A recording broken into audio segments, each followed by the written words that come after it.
En France, le loup a fait son retour sur une grande partie du territoire et dans les espaces protégés. Pour les réserves naturelles, le maintien d'activités pastorales bénéfiques à certains milieux est un enjeu important. Pour faciliter cette coexistence, des actions concrètes d'appui technique, de sensibilisation ou encore de suivi ont été mises en place à travers le réseau des réserves naturelles de France.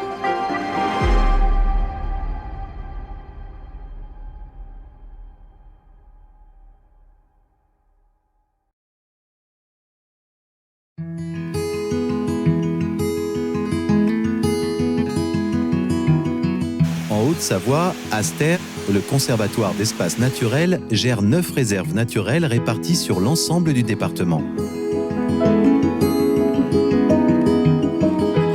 Sur certaines d'entre elles, des activités humaines comme le pastoralisme existent et contribuent à la diversité des milieux d'altitude.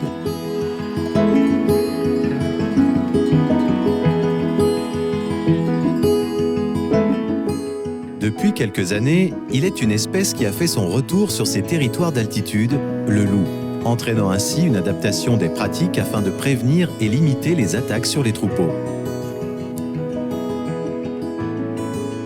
Dans ce contexte, un berger professionnel est recruté par le conservatoire pour aider les éleveurs dont les alpages sont situés en réserve naturelle.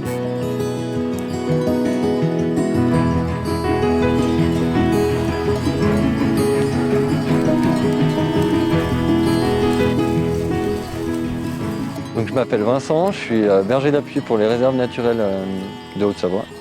On avait tendance en Haute-Savoie à oublier ce que c'était un peu le travail de berger. C'était souvent des troupeaux qui étaient en libre. Il n'y avait plus trop de bergers, donc depuis 2 ans ils ont repris des bergers. C'est des troupeaux qui sont compliqués parce qu'ils ont rarement été gardés. C'est sûr que l'arrivée du loup, oui, ça a permis du coup de valoriser le travail de berger parce que moi j'en trouvais pas avant dans le coin, j'en trouvais peu. Il y en avait mais très peu. Et là ça a permis d'offrir plus d'emplois et de valoriser notre métier. Après c'est sûr que ça complique le métier, c'est plus simple de garder son loup. Pour les éleveurs et éleveuses concernés, c'est tout un ensemble de pratiques qu'il a fallu revoir. D'autant plus que la réglementation et les moyens de défense ne sont pas les mêmes dans les alpages situés en réserve naturelle.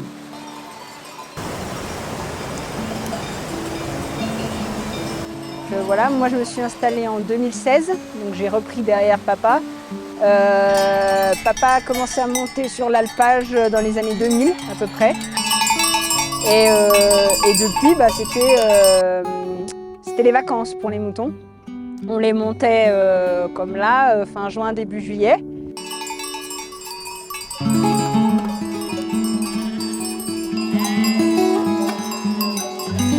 C'est vraiment le libre accès, elles choisissaient leur herbe, et puis nous on était là juste pour leur ramener un peu de sel, vérifier, et puis tout allait bien. Et puis malheureusement la prédation est remontée du sud. Et puis malheureusement l'été 2020, cette année-là, on est 21 alpagistes à être redescendus dans le secteur parce qu'en fait on n'était pas préparés ou on n'avait pas voulu se préparer à cette arrivée du loup qui nous a tous surpris. Donc 10 jours d'alpage, un alpage du coup à l'abandon. On a dit qu'est-ce qu'on fait? On y arrête tout? On laisse tout s'enfricher? Ou est-ce qu'on redémarre? Est-ce qu'on repart? Voilà, du coup il fallait qu'on trouve une solution pour l'année d'après.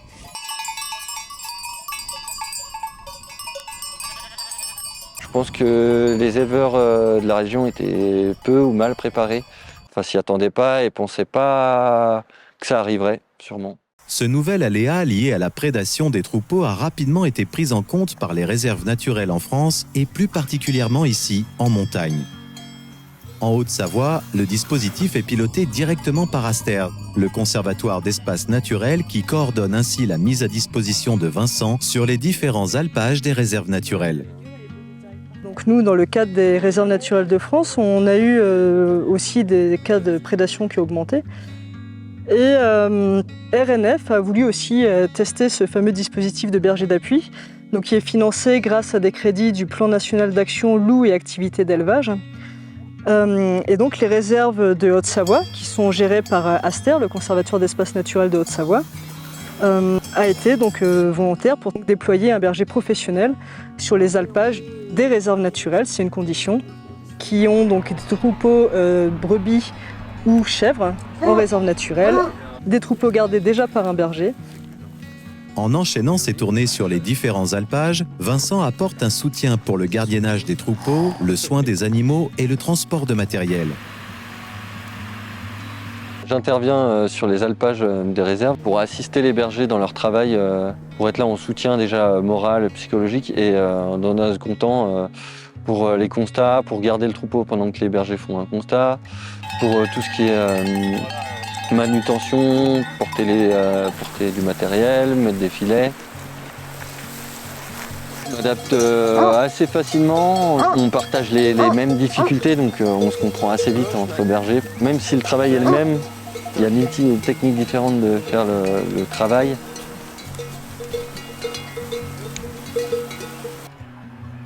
Enfin, humainement d'ailleurs c'est assez intéressant de pouvoir faire le lien d'ailleurs entre souvent chaque berger qui ne peuvent pas se voir dans la saison et qui intervient sur plusieurs alpages permet de faire une communication un peu entre tous ces bergers. Le travail de Vincent représente alors bien plus qu'un simple appui apporté par les réserves naturelles et il est ainsi devenu l'interlocuteur privilégié entre gestionnaires, éleveurs et bergers. Ce berger d'appui de la réserve était bienvenu parce que du coup, pour quand il faut déplacer le troupeau, il est là.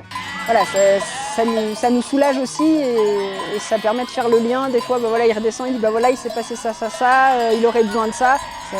C'est un appui vraiment dans la logistique quoi, qui est très lourde pour nous.